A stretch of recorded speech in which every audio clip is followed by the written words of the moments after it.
নমস্কার বন্ধুরা, আমি ডাক্তার পল্লব কর্মকার, হোমিওপ্যাথি প্র্যাকটিশনার। আজকে যে বিষয়টা নিয়ে আলোচনা করব সেটা আজকের দিনে খুবই একটা উপযোগী বিষয় আমার মনে হয়েছে। সেটা হচ্ছে কি, একটা মিক্সড মায়াজমেটিক পেশেন্টকে কীভাবে আমরা চিকিৎসা করব। আজকের দিনে যে পেশেন্টরাই আপনার কাছে আসবে, আপনার আমার কাছে আসবে, most of the patient there belongs to mixed miasm. Psora, syphilis, sycosis, tubercular, দেখবেন আপনি একজন যখন পেশেন্ট আসবে প্রায় সব মিক্সড মায়াজম, সবার মধ্যেই 3টে বা 4টে মায়াজমের মিশ্রণ আপনি পাবেন। যখন মিশ্রণ পাবেন মানে আপনি তাহলে কী ওষুধ দেবেন? সবসময় বলা হয়েছে মিশ্রণ একজনের মধ্যে থাকলেই হবে না, সে আপনাকে ইন্ডিকেশান দেবে। একজন পেশেন্ট আপনার কাছে আসলো একটা বিশেষ প্রবলেম নিয়ে আসবে, সেই বিশেষ প্রবলেমটা কোন মায়াজমকে ইন্ডিকেট করে সেটা আপনি বুঝতে পারবেন।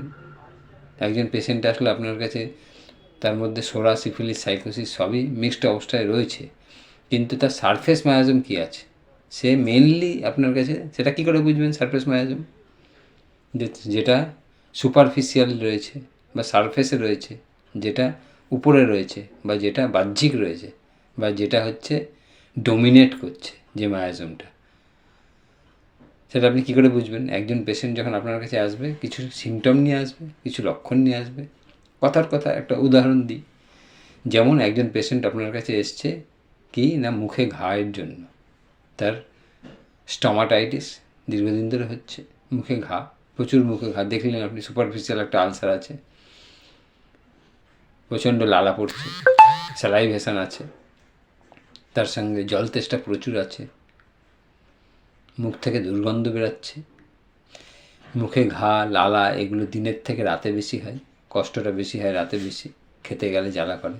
This is the common symptom এবং এটা রেকারিং হতে থাকছে। ঘাম প্রচুর, ঘামে দুর্গন্ধ আছে, পেশেন্ট ইজ অ্যাম্বিথার্মাল, পেশেন্টের গরমেও কষ্ট বেশি, শীতেও কষ্ট বেশি, বা গরমেও কষ্ট নেই, শীতেও কষ্ট নেই।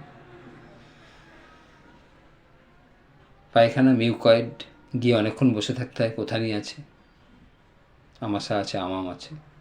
এই যদি আপনি সিমটম পান তাহলে আপনার অবশ্যই আপনি মার্কসল দিতে পারবেন।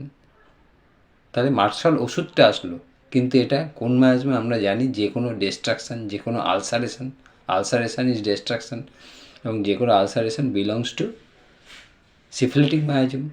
তাহলে এই যে পেশেন্টটা আপনার কাছে আসলো যে সিমটমগুলো নিয়ে, বা যে সিমটমগুলো আপনি দেখছেন, বা প্রেজেন্ট কমপ্লেন তার স্টমাটাইটিস, মুখে ঘা, এবং সেগুলো সব দেখলেন মার্কসল একটা মেডিসিনকে কভার করছে, তাহলে প্রথমে আপনি বুঝলেন যে পেশেন্ট আপনার কাছে যে সিমটম নিয়ে এসছে that is syphilitic in nature, এবং সব যে লক্ষণ সিমটম দিচ্ছে সব সেইগুলো যে মেডিসিনটাকে ইন্ডিকেট করছে that is also belongs to syphilitic.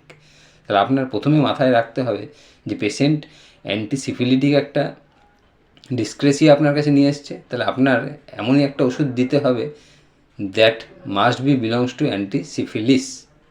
তাহলে আপনি যে মেডিসিনটা পেয়ে গেলেন তাহলে সেটা দ্যাট ইজ ডিপেক্টিং অ্যান্টিসিফিলিটিক একটা মেডিসিন, মার্কসল আপনি শুরু করলেন 6, 30, 200, বা কেউ যদি 0 পোটেন্সিতে দেন 0, 1, 0, 2, 0, 3, এই চলতে চলতে দেখবেন যে তার মুখের ঘাগুলো কমে আসছে।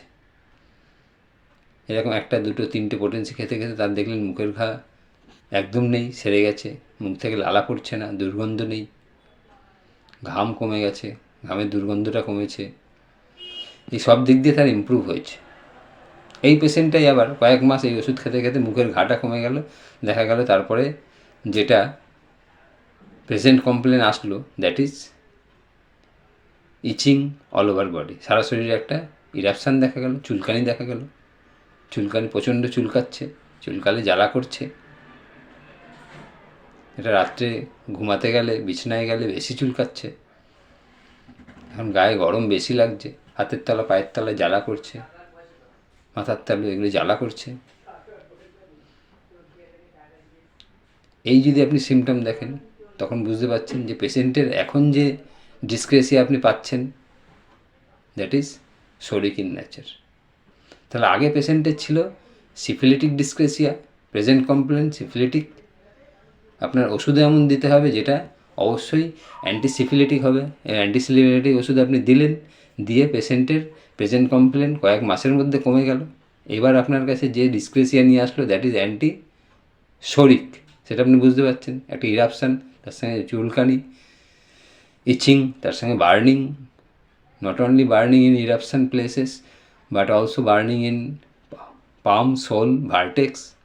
পেশেন্ট ইজ হট পেশেন্ট, মিষ্টি খেতে ভালোবাসে, patient is dirty in nature. দেখবেন এইগুলো আপনার কাছে চলে আসছে। যে পেশেন্টটা অ্যাম্বিথার্মাল ছিল এখন কিন্তু সেই পেশেন্টটা হট পেশেন্টে পরিণত হয়েছে। জল তেষ্টা প্রচুর আছে, মিষ্টি খেতে ভালোবাসছে।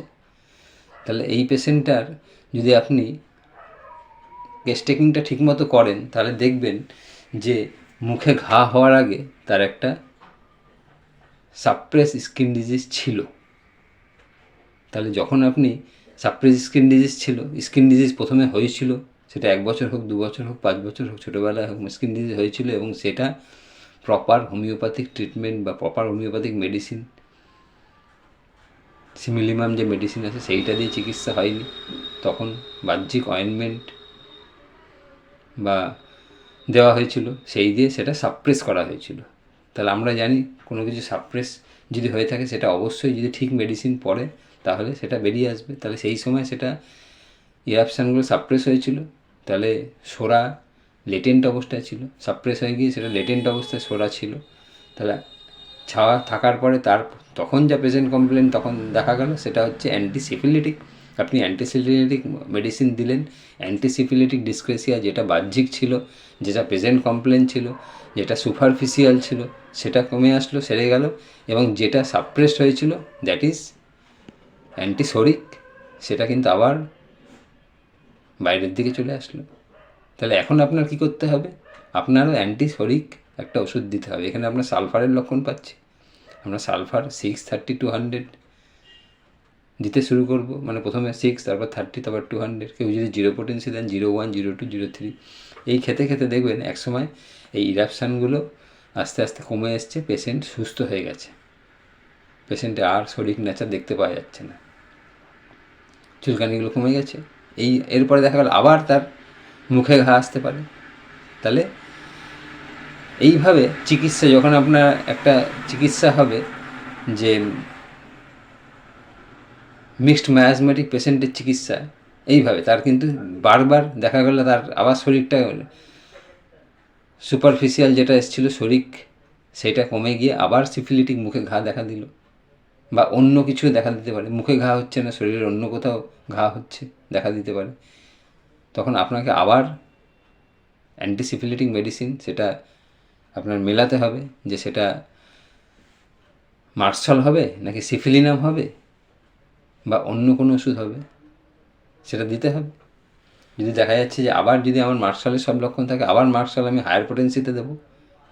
এইভাবে চেঞ্জ করতে করতে একজন পেশেন্ট দেখা যাবে তার সব প্রবলেমগুলো চলে গেছে। তার অ্যান্টিসিফিলিটিক ডিসক্রেসিয়া ছিল যেগুলো, সেগুলো চলে গেছে, অ্যান্টিসোরিক ডিসক্রেসিয়া সেগুলোও চলে গেছে। চলে যাওয়ার পর পেশেন্টকে যখন আমরা ছেড়ে দেবো, যখন সুস্থ হয়ে গেল পেশেন্ট, ছেড়ে দেবো, সেই সময় কিন্তু তাকে একটা অ্যান্টিসোরিক মেডিসিন দিয়ে তারপরে ছাড়তে হবে। কেননা আমরা জানি যে সোরা ইজ ফাউন্ডেশন। একজন পেশেন্টের যখন শরিক, সিফিলিটিক, সাইকোটিক যেসব ডিসক্রেসিগুলোই থাকুক না কেন, সোরা হচ্ছে ফাউন্ডেশন। এই ফাউন্ডেশনের ওপর সিফিলিস, সাইকোসিস বা টিউবারকুলার এরা হচ্ছে ইমারত তৈরি করে। সেই জন্য ফাউন্ডেশন যে ভিত, সেইটার ওষুধ লাস্টে দিতে হবে। সেই জন্য লাস্টে যখন পেশেন্টকে কনক্লুশন টানবেন আপনি যখন, তখন কিন্তু অবশ্যই একটা antipsoric, deep acting antipsoric medicine, যেটা অবশ্যই কিছু সিমটম থাকবে, সেইটা দিয়ে পেশেন্টকে ছাড়তে হবে। তাহলে এই হলো একজন মিক্সড মায়াজমেটিক পেশেন্টের চিকিৎসা করতে গেলে এইভাবে দিতে হবে। এটা শুধু আমি সিফিলিস আর সাইকোসিসের উদাহরণ দিলাম। এখানে যদি দেখা যায় পেশেন্টের সিফিলিস আর সোরার উদাহরণ দিলাম, এখানে যদি দেখা যায় পেশেন্টের সিফিলিস, সোরা এবং সাইকোসিসও রয়েছে, তাহলে দেখা গেল পেশেন্টের সাইকোসিসের যে লক্ষণগুলো সেরকমও কিছু থাকতে পারে। দেখা গেল এগুলো চলতে চলতে তার এমন কিছু থাইরয়েড আসলো, থাইরয়েডের সমস্যাগুলো বেড়ে গেল, তখন আমাদের অ্যান্টিসাইকোটিক ট্রিটমেন্ট করতে হবে। এইভাবে বারবার চেঞ্জ হতে পারে। একবার সোরা থেকে সিফিলিস, সিফিলিস থেকে সাইকোসিস, সাইকোসিস থেকে আবার সোরা, এইভাবে চেঞ্জ করতে করতে পেশেন্ট কিন্তু একটা সময় গিয়ে সুস্থ হবে, এবং এটা একটু সময় সাপেক্ষ ব্যাপার। কিন্তু লাস্টে অবশ্যই মনে রাখবেন, যখন কনক্লুশন টানবেন তখন কিন্তু একটা অ্যান্টিসোরিক মেডিসিন দিয়ে কনক্লুশন টানতে হবে, এবং অবশ্যই তার কিছু লক্ষণ কিন্তু থাকতে হবে। আমরা কিন্তু একটা অ্যান্টিসোরিক বা অ্যান্টিসিফিলিটিক মেডিসিন মানেই কোনো লক্ষণ নেই দিয়ে দিলাম, আমি কোনো লক্ষণ নেই, অ্যান্টিসোরিক বলতে সোরা সালফার দিলাম বা সরিনাম দিলাম, বা অ্যান্টিসিফিলিটিক বলতে আমি মার্শাল দিলাম, সিফিলিনাম দিলাম, মেজারিয়াম দিলাম, এই করলে কিন্তু হবে না, তার কিছু লক্ষণ অবশ্যই থাকতে হবে।